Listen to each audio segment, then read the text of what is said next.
Should you buy high quality GoPro mounts, or are the cheap mounts and accessories that you can get as kits perfectly sufficient? That's what we're going to find out today. I'm going to show you several mounts of different kits that I've purchased over time, and I'm also going to tell you what I like about them and what I don't like so much. For comparison, I have a few higher quality mounts by PGYTech here today. These were provided to me by PGYTech. However, this video is not sponsored, and I will tell you, as always, my honest opinion about these products. So this will also be a short review of these mounts by PGYTech. Since the question of whether you should prefer a high quality product and pay a little more for it is actually a very personal question, I would like to tell you briefly what experiences I've made in recent years with GoPro mounts. When I bought my first GoPro a few years ago, I did so because I found a very good offer and I wanted to buy a travel camera. At the beginning, I didn't really know in which situations and how I could use the GoPro optimally. But very soon I understood that in addition to the good image quality and the shockproof and waterproof body, this whole ecosystem of mounts and accessories is one of the great strengths of the GoPro. Only by using the many different mounts it is actually possible to make full use of the potential of a GoPro. You can really attach it anywhere and take shots at very interesting angles.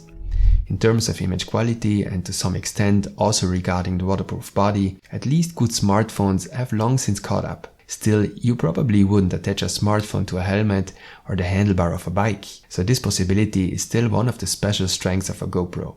And since I had no idea which mounts I could really need, I bought a cheap mount kit at the beginning. Depending on the product, you will find a variety of different mounts in such a kit. Almost always, you will get a chest mount, a pole, a handlebar mount, a hand grip, a head strap, and many other smaller mounts and accessories. Buying such a kit at the beginning was absolutely the right decision. You can test many different mounts and understand for yourself which mounts you really need and which not. These kits are available from different manufacturers. Mostly only the composition changes, the mounts themselves are often identical.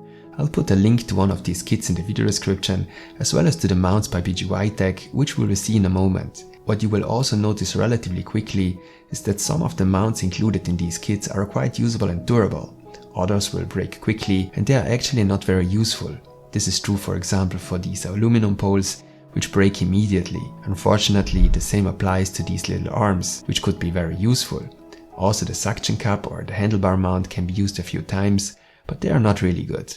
The chest mount, on the other hand, or the tripod mount and to some extent the hand grip can be used for longer periods of time without any problems. So once I had understood which mounts I really needed and which I found really useful, I bought individual mounts of higher quality. Of course, you can find them from different manufacturers, some of them also from GoPro itself. Personally, I now use the GoPro mainly for skiing, for snorkeling, and of course as a travel camera. Today I would like to show you, as mentioned, a few mounts by PGYTech. I can already anticipate that they are definitely high quality. We will take a look at what kind of shots you can take with them and we'll compare them to the cheap mounts from the kits. Then you can decide for yourself if the higher price would be worth it for you or not. I have a strap holder, a hand grip and a handlebar mount here today. Let's take a look at the strap holder. The strap holder is mainly used to attach your GoPro to a backpack. You can, for example, use it for POV shots when hiking or for other activities. You can tell only by looking at the packaging that PGYTech wants to offer a high quality product here. The mount itself also looks very well made. The front is made of metal and the rear part is made of rubber. The rubber is supposed to prevent the mount from moving around. The locking mechanism is easy to use and the strap holder is really stable on the backpack. The actual mount itself can be rotated by 360 degrees with just the right amount of resistance. It is interesting that PGYTech still supplies 2 wrenches or pins here. These deviate from the typical GoPro design. They are also not screwed but simply pressed shut. Overall, this mount is well done in my opinion. It is very well made and will serve its purpose perfectly. Now let's look at the counterpart from the kit. If you want to attach your GoPro to a backpack, then you will find such a clamp in most kits. It is clear that the build quality is not comparable. Like all mounts from the kits, it is made entirely of plastic. The upper part can also be rotated by 360 degrees to adjust the angle properly. Compared to the mount by PGYTech, it has a few disadvantages but also a few advantages. The clamp mechanism makes it easier and faster to attach. However, it then also does not hold as well and the camera could easily slip. In the worst case, it could even drop down unnoticed. The rough surface on the inside, which is supposed to prevent this, can also lead to the straps of your backpack being easily damaged. On the other hand, this clamp of course has the advantage that it could be attached to other slightly larger objects.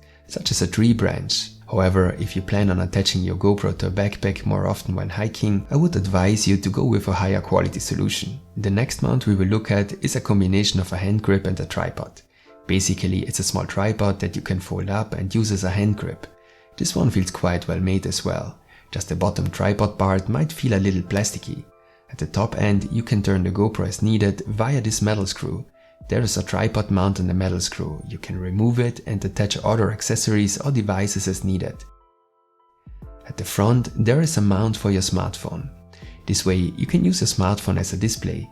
Personally, I don't think this is extremely useful, also because the hand grip is not extremely long and you can usually see the back screen of the GoPro. Even when you take selfies, you can look at the front display, at least on the Hero 9. However, you could extend the hand grip with a pole like this one. In such a case, the smartphone holder could be quite useful. Whether this hand grip is the optimal solution for you depends on your needs, of course.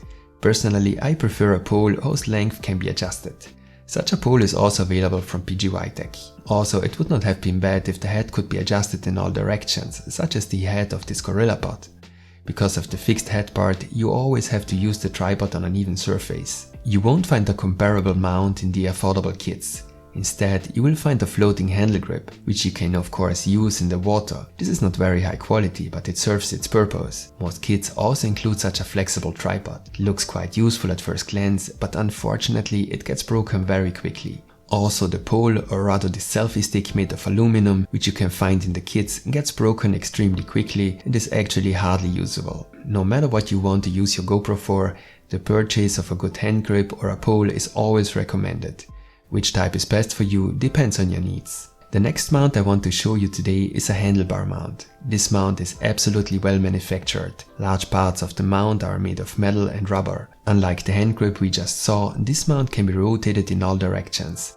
It is easy to mount and, like the other mounts by PGYTech, it comes with these pins that replace the traditional GoPro screws. Of course, you use the mount to attach the GoPro to thinner bars. Typically, you use the mount on a bike or on a motorcycle. The mounting mechanism allows the mount to be attached to bars of different thicknesses. The package also includes a soft rubber pad that allows you to attach the mount to very thin bars, such as a rear view mirror.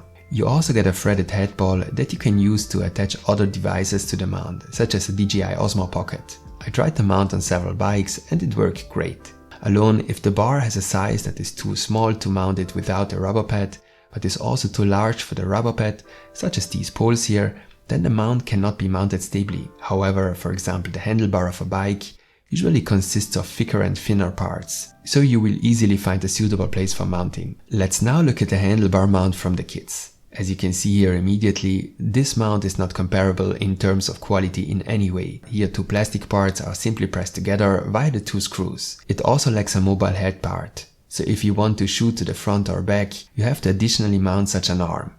Here too, it is therefore quite clear. If you want to attach your GoPro often to a bike or motorcycle, then a higher quality mount is definitely recommended. What I would basically add to the handlebar mount is that I personally usually prefer using a chest mount on the bike or motorcycle. But of course, you can't film yourself with that. In addition, you can also take very interesting perspectives with the handlebar mount. In terms of quality and handling, I can definitely recommend this mount. I hope this has given you a brief impression of the benefits that a higher quality mount could bring you and how such a mount compares to the cheap mounts from the kits. With this, I would like to say goodbye for today. If the video was interesting for you, give me a like as feedback. Subscribe for more GoPro tutorials and see you next time.